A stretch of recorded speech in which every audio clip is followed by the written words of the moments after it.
প্রত্যেক পিতারে তো তার সন্তান চলে গেলে যেরকম কষ্ট পায়, আমিও ওইভাবে কষ্ট পেয়েছি। নাইনতে আমাদের পরিবারের একটা মেধাবী ছাত্র ছিল।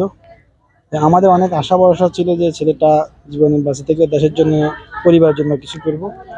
কিন্তু এই অনাকাঙ্ক্ষিত দুর্ঘটনায় আমাদের সন্তানটা হারাই গেছে। এতে আমরা সবাই পারিবারিকভাবে খুবই মর্মাহত। তো আমরা এই ধরনের দুর্ঘটনা আর কখনো দেখতে চাই না। পারিবারিকভাবে আমাদের এটাই দেশবাসীর প্রতি কাম্য। আমি আগে যে বলছি, আবারও বলছি যে এটা সুষ্ঠু তদন্ত করে অভিযুক্ত ব্যক্তিদেরকে শাস্তির আওতায় আনা উচিত, যাতে করে ভবিষ্যতে জাতীয় কোনো কর্মকাণ্ড সারা দেশে এরকম বিভিন্ন জায়গায় সুযোগ থাকে। এই জন্য বিদ্যুৎ বিভাগকে এবারে আরো সতর্ক হওয়া দরকার বলে আমরা মনে করি। আসলে এই ধরনের মর্মান্তিক দুর্ঘটনা যাতে এড়িয়ে চলা যায়, এই জন্য রাস্তাঘাটে এরকম খোলা যে এগুলো ব্যাপারে শাস্তিমূলক ব্যবস্থা, অর্থাৎ এগুলো দেখা দরকার সিরিয়াসলি, এবং যারা এগুলোতে অবহেলা করে তাদের ব্যাপারে ব্যবস্থা নেওয়া দরকার। লেবুর সুঘ্রাণ আরো বেশি, ত্বকের যত্ন আরো বেশি, চলে আরো বেশি। আপনার পকেটে কি বিদেশি না বাংলাদেশি?